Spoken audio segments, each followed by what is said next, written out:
مرد حق کی پہچان کیا ہے؟ جب تک تو حق نہیں بنے گا مرد حق تیرے لیے کچھ نہیں ہے، تو ذبح کر دے گا اس کو۔ ناآشناؤں نے مردان حق کو ہمیشہ شہید کیا ہے۔ حق کے راستے پر جو شخص آپ کو چلائے گا وہ مرد حق ہے۔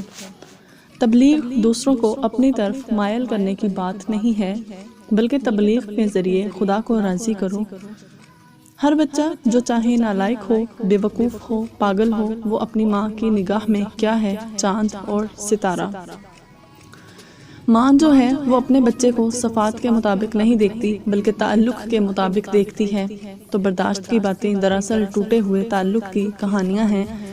تعلق اگر درست رکھا جائے تو برداشت جو ہے یہ پلیئر بن جاتی ہے۔ میں کہتا ہوں کہ تعلق اگر قائم رکھنا ہے تو جھگڑا نہ ہو، اور اگر تعلق قائم نہیں رکھنا تو پھر جھگڑا کس بات کا۔ ایسا استاد ہونا چاہیے جس کی بات اگر سمجھ نہ آئے تب بھی آپ مانو۔ جس نے آپ کو کھانا دیا ہے اسی نے مہمان کو بھیجا ہے۔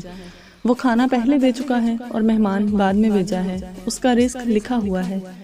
جو منزل سے محبت کرتا ہے وہ راستے میں کبھی نہیں بیٹھ سکتا۔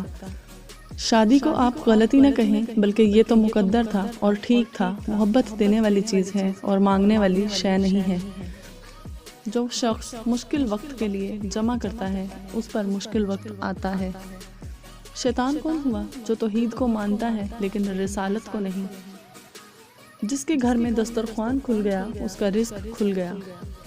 ایک بندہ ڈرا مرنے سے، دوسرا کہنے لگا ڈرتا کیوں ہے؟ یہاں تو بچوں کے پاس رہتا ہے اور وہاں تو ماں باپ کے پاس رہے گا۔ بات ایک ہی ہے، ادھر سارے اپنے خاندان والے بیٹھے ہوں گے، سارے گم ہونے والے مل جائیں گے۔ ڈرنے کی کوئی بات